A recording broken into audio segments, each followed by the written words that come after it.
Friends, to IITian सरकारी को subscribe कीजिए और बेल आइकन को भी प्रेस कीजिए ताकि आप कोई वीडियो मिस ना कर सकें।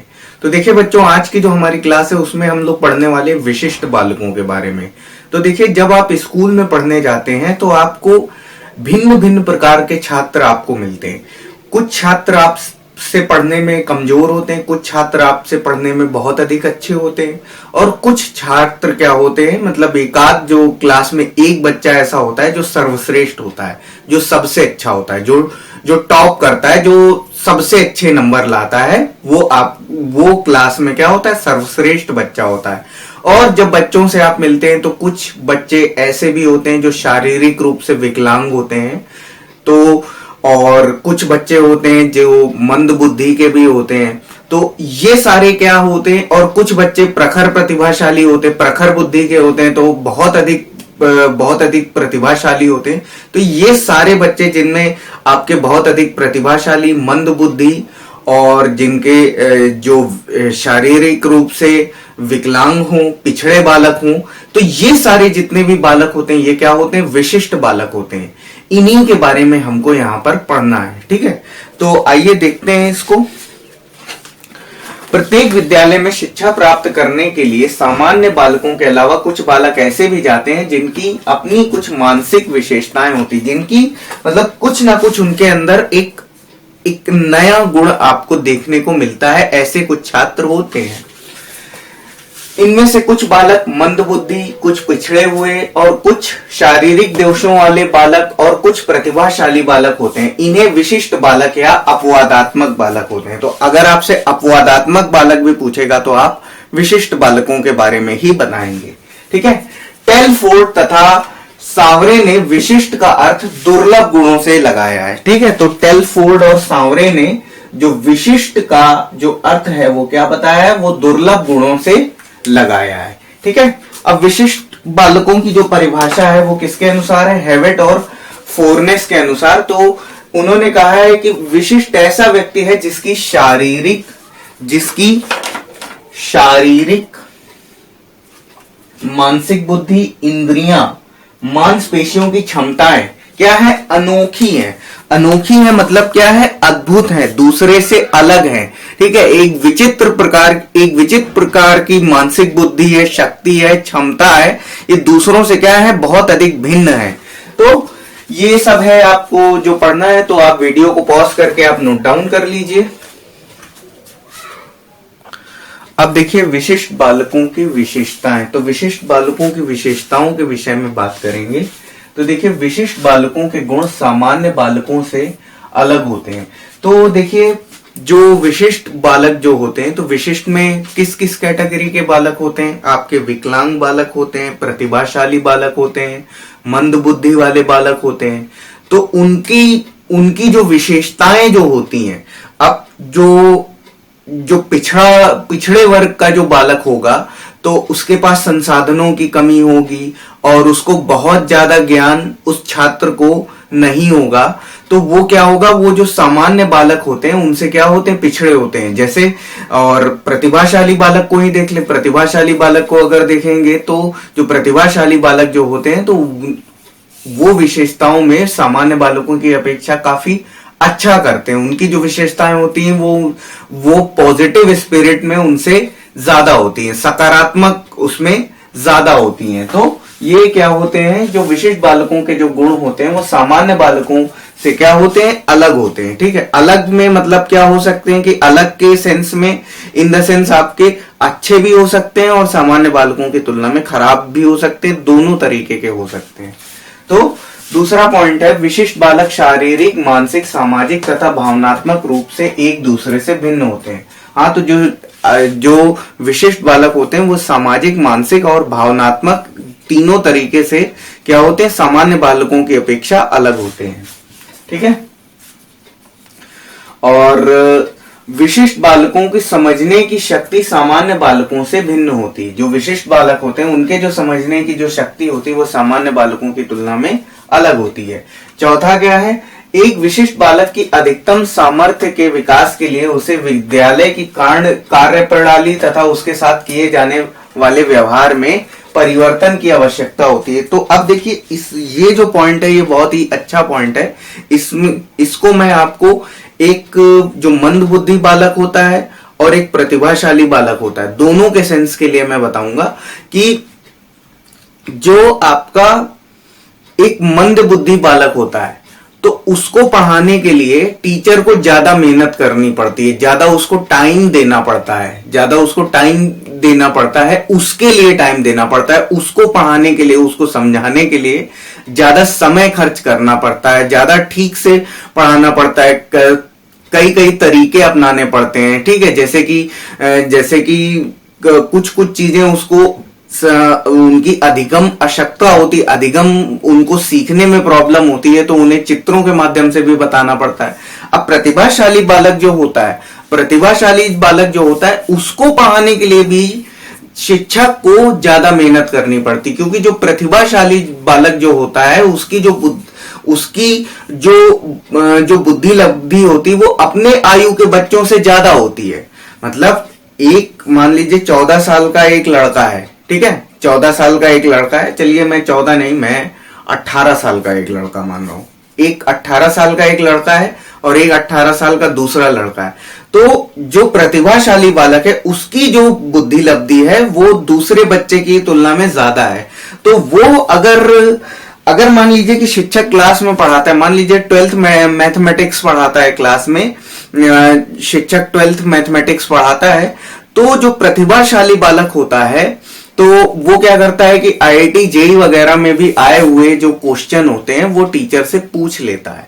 ठीक है, तो टीचर अगर मान लीजिए कि बहुत हाई लेवल की जानकारी अगर रखता है, अगर टीचर खुद अपने स्टूडेंट लाइफ में अगर बहुत अच्छा रहा होगा, बहुत अच्छा परफॉर्मर रहा होगा, तो उसके डाउट्स वो क्लियर कर पाएगा। नहीं तो जनरली होता क्या है कि जो टीचर क्लास 12th तक पढ़ाते रहते हैं वो IIT JEE वालों को नहीं पढ़ा पाते हैं, IIT JEE का प्रॉब्लम वो नहीं कर पाते हैं। तो यही है कि जो प्रतिभाशाली बालक होता है उसने अपनी बुक का तो सारा ज्ञान लगभग अर्जित कर लिया होता है, लगभग प्राप्त कर लिया होता है ज्ञान अपनी बुक का। फिर क्या करते हैं, वो दूसरी बुक पढ़ना चालू करते हैं, फिर वो दूसरी बुक खत्म हो जाती है तो फिर क्या करते हैं कि वो कॉम्पिटिटिव लेवल की बुक्स को सॉल्व करना चालू कर देते हैं। तो कॉम्पिटिटिव लेवल की जब बुक से जब वो क्वेश्चन सॉल्व करते हैं तो उनके अंदर कोई डाउट आता है, तो जाहिर सी बात है कि वो छात्र क्या करेंगे कि अपना डाउट दूर करने के लिए जो उनके स्कूल का टीचर होगा, अगर दिल से अगर उसकी रेस्पेक्ट करते होंगे तो उसी से जाकर के वो पूछेंगे उससे कि भाई कि सर आप ये मुझे सवाल बताइए।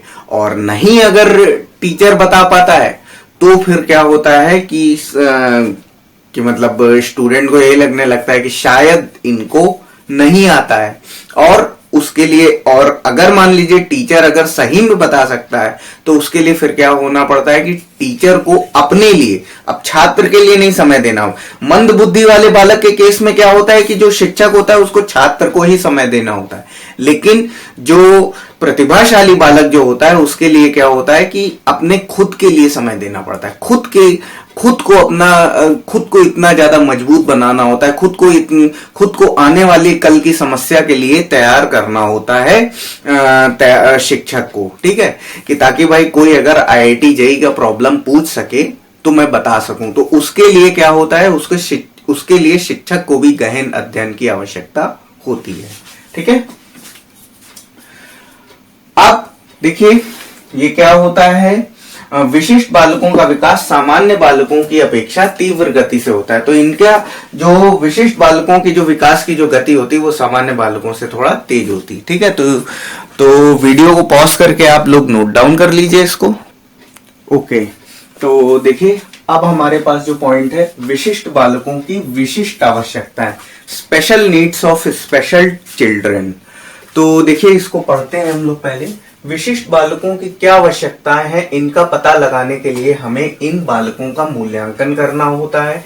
अतः विशिष्ट बालकों हेतु विशिष्ट परीक्षा लेने के पश्चात ही हमें उनकी विशिष्टता याद करनी चाहिए। तो देखिए इसके लिए हमें क्या जरूरी है हमारे लिए कि जो हमारे विशिष्ट बालक होते हैं उनके लिए क्या करना होता है, मूल्यांकन करना होता है, और जो उनका मूल्यांकन होना चाहिए वो भी उनकी विशिष्टता के अनुसार ही करना चाहिए, उनके गुणों के अनुसार ही हम उनका मूल्यांकन हम कर सकते हैं। जो भी उनकी क्षमता है उसके अनुसार ही हम क्या कर सकते हैं, मूल्यांकन हमें उसके अनुसार ही हमें मूल्यांकन करना होता है। अब इस मूल्यांकन क्या होता है, मूल्यांकन के लिए क्या करना होता है, इनका हमें टेस्ट लेना होता है, इनकी परीक्षा लेने के बाद ही हम उनका मूल्यांकन हम कर सकते हैं। तो इनका क्या करना होता है, मूल्यांकन हमको करना होता है।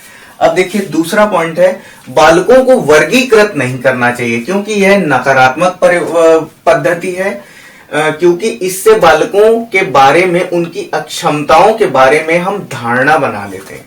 तो अब देखिए, कभी भी बालकों की कैटेगरी नहीं बनानी चाहिए, कभी भी कैटेगराइज नहीं करना चाहिए। फिर जब हम कैटेगराइज कर देते हैं तो हम क्या करते हैं, एक नेगेटिव सेंस में एक कंसेप्ट हम बना लेते हैं कि अरे ये तो किसी लायक नहीं है, किसी काम का नहीं है, कौड़ी का 3 आदमी है, ठीक है। तो इस तरीके से जब हम कर लेते हैं तो ये एक क्या होता है, नेगेटिव सेंस में हो जाता है, तो वो गड़बड़ हो जाता है। मतलब वो क्या होता है, वो मतलब डिसबैलेंस हो जाता है। अगर मान लीजिए ये अगर मान लीजिए सभी स्कूलों में होना चाहिए, सभी स्कूलों में अगर होने लगेगा तो फिर क्या हो जाएगा कि मतलब वो गड़बड़ हो जाएगा। मतलब वो जो हमारा जो बैलेंस है, जो हमारा एजुकेशन का जो बैलेंस है, वही हमारा खराब हो जाएगा। अब देखिए एग्जाम्पल के लिए, आप लोगों ने कोई मिल गया मूवी देखी होगी, तो कोई मिल गया में जो ऋतिक रोशन का जो कंप्यूटर का जो टीचर होता था, वो हमेशा उसको क्लास से बाहर निकाल देता था। वो हमेशा उसको क्लास से बाहर निकाल देता था। क्यों? क्योंकि वो उसके लिए धारणा ये बना चुका था कि ये बेकार है, वाहियात लड़का है, ये किसी काम का लड़का नहीं है, कि इसको कुछ आता जाता नहीं है, इसकी औकात नहीं है कंप्यूटर सीख पाने की। तो वो क्या करता था, आता था क्लास में, सबसे पहले ऋतिक रोशन को बाहर निकाल देता था। लेकिन ऋतिक रोशन को जादू मिल जाने की वजह से क्या होता था, क्या हो चुका था कि उसकी जो बुद्धि लब्धि थी वो बहुत ज्यादा इंक्रीज कर चुकी थी। तो साइंस में तो ऋतिक रोशन उस समय बहुत अच्छा कर रहा था, और साइंस वाला जो टीचर था उसका, वो बहुत ज्यादा प्रभावित हो गया था। और जब उसको उसके साइंस वाले टीचर ने देखा कि इसे कंप्यूटर वाले टीचर ने बाहर निकाला है, तो फिर उसने बताया कि भाई ये मुझे हमेशा बाहर निकाल देते हैं, क्योंकि ये समझते हैं कि मुझे कुछ नहीं आता है। फिर उसे क्या आता है क्या नहीं आता है वो आप लोगों ने जरूर देखा ही होगा। फिर उसको एक्सप्लेन कर दिया था। फिर क्या हुआ था कि भाई वो उसके कंप्यूटर वाले टीचर का जो मुंह था वो उतर के रह गया था। उसको मतलब लगा ही नहीं था कि अरे यार ये इतना होशियार है, ठीक है। तो कभी भी मैं, खैर कहानी बताने से मेरा मतलब ये था कि कभी भी छात्रों को कभी भी कैटेगरी नहीं बनानी चाहिए, कभी कैटेगराइज नहीं करना चाहिए कि ये बेकार लड़का है, ये अच्छा लड़का है। भाई अच्छे लड़के एक तरफ रहेंगे, बेकार लड़के एक तरफ रहेंगे। कभी भी टीचर को अपने मन में कभी भी धारणा नहीं बनानी चाहिए, टीचर को कभी भी अपने मन में धारणा नहीं बनानी चाहिए कि भाई ये बेकार लड़का है, इस पे मैं ज्यादा ध्यान नहीं दूंगा। कई बार क्या होता है कि टीचर भी अपने मन में एक धारणा बना लेते हैं, जैसे केमिस्ट्री टीचर, फिजिक्स टीचर क्या होते हैं कि भाई ये लड़का मुझसे कोचिंग नहीं पढ़ता है तो मैं इसको कम नंबर दूंगा। तो ये गलत होता है। ये जो कंसेप्ट बनाते हैं टीचर्स लोग, ये गलत होता है, ये ऐसा नहीं करना चाहिए, ठीक है। क्योंकि इससे क्या हो जाएगा कि वो बैलेंस बिगड़ जाएगा। जो एजुकेशन का जो बैलेंस है वो क्या हो जाएगा, वो खराब हो जाएगा, ठीक है। और तीसरा पॉइंट है, यदि बालक बाधित होता है तो शिक्षकों और अभिभावकों को उदासीन नहीं होना चाहिए, बल्कि बालकों को सुधारने हेतु अनेक प्रयास करने चाहिए। यदि देखिए अब प्रकृति है तो उसमें परिवर्तन भी होगा, क्योंकि मौसम जो रहते हैं वो हमेशा एक समान नहीं रहते, मौसम बदलते हैं, परिवर्तन होता रहता है। तो बालक जो है, हो सकता है कि किसी कारण से जब वो 8 साल 9 साल का हो तब वो बहुत अधिक कमजोर हो, बहुत अधिक किसी हीन भावना से ग्रसित हो। लेकिन हो सकता है कि उसका इलाज हुआ हो, या मान लीजिए कि उसने खुद इम्प्रूवमेंट किया हो, खुद अपने अंदर एक इम्प्रूवमेंट लेकर के आया हो, और बाद में भी वो हमेशा वैसा ही रहेगा, इसकी कोई गारंटी नहीं है। क्योंकि क्या होता है कि जब छात्र बहुत ज्यादा वीक होता है, मतलब मानसिक रूप से बहुत ज्यादा कमजोर होता है, तो क्या होता है कि जो छात्र के जो माता पिता होते हैं वो भी उदासीन हो जाते हैं कि अरे यार अब तो यार कुछ हो ही नहीं सकता है इसका। तो ऐसी स्थिति नहीं आने देनी चाहिए।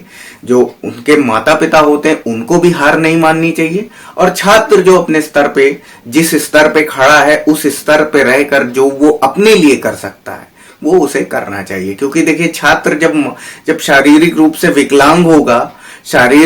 विकलांग होगा या मान लीजिए कि अधिगम अशक्ता उसके अंदर होगी, जब वो सीखने लायक स्थिति में नहीं होगा, तो वो क्या होगा कि वो सिर्फ वो क्या है कि किसी और की जिम्मेदारी नहीं ले सकता है, वो किसी ना किसी पर आश्रित ही रह सकता है। तो जिसके ऊपर आश्रित रहेगा वही अगर हार मान लेंगे तो फिर क्या हो जाएगा कि जो सिस्टम है वो कोलैप्स कर जाएगा। वो स्थिति नहीं आने देनी चाहिए, ठीक है। और बालकों में हीनता व निराशा की भावना ना आए, इसलिए शिक्षकों को प्रयास करना चाहिए। तो देखिए जो बालक होते हैं उनमें, अब जैसे क्या होता है कि स्कूल में जब जाते हैं तो बहुत सारे बालक होते हैं, वो क्या होते हैं मोटरसाइकिल से आते हैं, स्कूटी से आते हैं, और कुछ छात्र ऐसे भी होते हैं जो मतलब पैदल चल के आते हैं या बहुत दूर रहते हैं तो ऑटो रिक्शा वगैरह से आते हैं। तो इसीलिए क्या होता है कि छात्र कभी भी अपने अंदर हीन भावना के शिकार ना हो, इसलिए स्कूलों में ड्रेस कोड चलाया जाता है, ताकि सारे छात्र जो होते हैं वो क्या करें, सेम ड्रेस कोड में आए। तो क्या है कि ऐसा ना हो, ऐसा नहीं दिखना चाहिए कि भाई कोई बहुत अमीर घराने का है तो भाई बिल्कुल मतलब लल्लन टॉप बन के आ रहा है, और एक जो है गरीब तबके के घर का है तो भाई वो क्या है टूटी चप्पल में चला आ रहा है, ठीक है। एक पैंट उसका मतलब फुल पैंट पहना है तो एक पैर उसका पूरा है, एक पैर उसका आधा कटा है। तो ऐसा नहीं होना चाहिए, मतलब एक बैलेंस बना रहे। इसलिए क्या होता है स्कूलों में ड्रेस कोड होता है, ड्रेस प्रोवाइड की जाती है। प्राथमिक विद्यालय में तो जो 1 से लेकर के जो 5 तक के छात्र होते हैं उनको तो फ्री में ड्रेस अवेलेबल कराई जाती है, ठीक है। तो ये इसलिए कराया जाता है ताकि छात्रों के अंदर हीन भावना ना आए। इसका जो खासा ख्याल होता है वो टीचरों को रखना चाहिए। टीचरों को इस बात पर विशेष ध्यान देना चाहिए कि छात्र अपने आप को एक दूसरे से कम ना समझे, और कोई बहुत ज्यादा अमीर है, कोई बहुत ज्यादा गरीब है, तो वो जो होता है, ठीक है, वो जो फैक्ट होता है कि एक गरीबी का अमीरी का जो फैक्ट होता है वो छात्रों के मस्तिष्क में नहीं घुसना चाहिए। इसका भी शिक्षकों को ही ख्याल रखना चाहिए, ठीक है। तो आप वीडियो को पॉज करके ये सब नोट डाउन कर लीजिए। अब देखिए इसी में आगे बढ़ते हैं। तो देखिए 5वां पॉइंट है, विशिष्ट बालकों के लिए खेल की सामग्री तथा अभ्यास पुस्तिका की आवश्यकता होती है। तो देखिए इस केस में क्या होता है, छात्रों को जो है खेल की सामग्री और अभ्यास पुस्तिका की आवश्यकता होती है। अब देखिए अभ्यास पुस्तिका की तो आवश्यकता होती है, सबको होती है, मतलब उसमें क्या विशिष्ट बालकों को क्या सामान्य बालकों को भी उसकी आवश्यकता होती है। लेकिन जो विशिष्ट बालक होते हैं तो इनमें आपके एक पिछड़े वर्ग के बालक भी होते हैं, तो उनकी खुद मतलब इतनी क्षमता नहीं होती है कि वो अपनी पुस्तकों की आवश्यकता को पूरा कर सकें। तो उनको क्या जरूरत होती है, आर्थिक सहायता की जरूरत होती है, तो वो उन्हें सरकार द्वारा प्रदान की जाती है, ठीक है। तो मतलब ये है, तात्पर्य मेरा कहने का ये है कि जो विशिष्ट बालक होते हैं उनकी जो आर्थिक सहायता है वो या तो शिक्षकों द्वारा या सरकार के द्वारा पूरी की जानी चाहिए, ठीक है। अब देखिए अगला पॉइंट ये है, विशिष्ट बालकों को प्रेरणा तथा आर्थिक सहायता, वाहन भत्ता तथा अधिगम सामग्री देने हेतु आर्थिक सहायता की आवश्यकता होती है, ठीक है। तो जो विशिष्ट बालक होते हैं उनको प्रेरणा, ठीक है, प्रेरणा यानी सीखने के लिए मतलब सीखने के लिए क्या होने चाहिए, प्रेरणा स्रोत उनके पास अवेलेबल होने चाहिए। और आर्थिक सहायता यानी कि फाइनेंशियली उनकी हेल्प होनी चाहिए, और वाहन भत्ता यानी कि घर आने जाने का भी खर्चा मिलना चाहिए, और अधिगम सामग्री का भी बंदोबस्त उनके लिए होना चाहिए। ठीक है, तो आज की क्लास में इतना ही। All right, fair enough, God bless you all, and this is the end of class.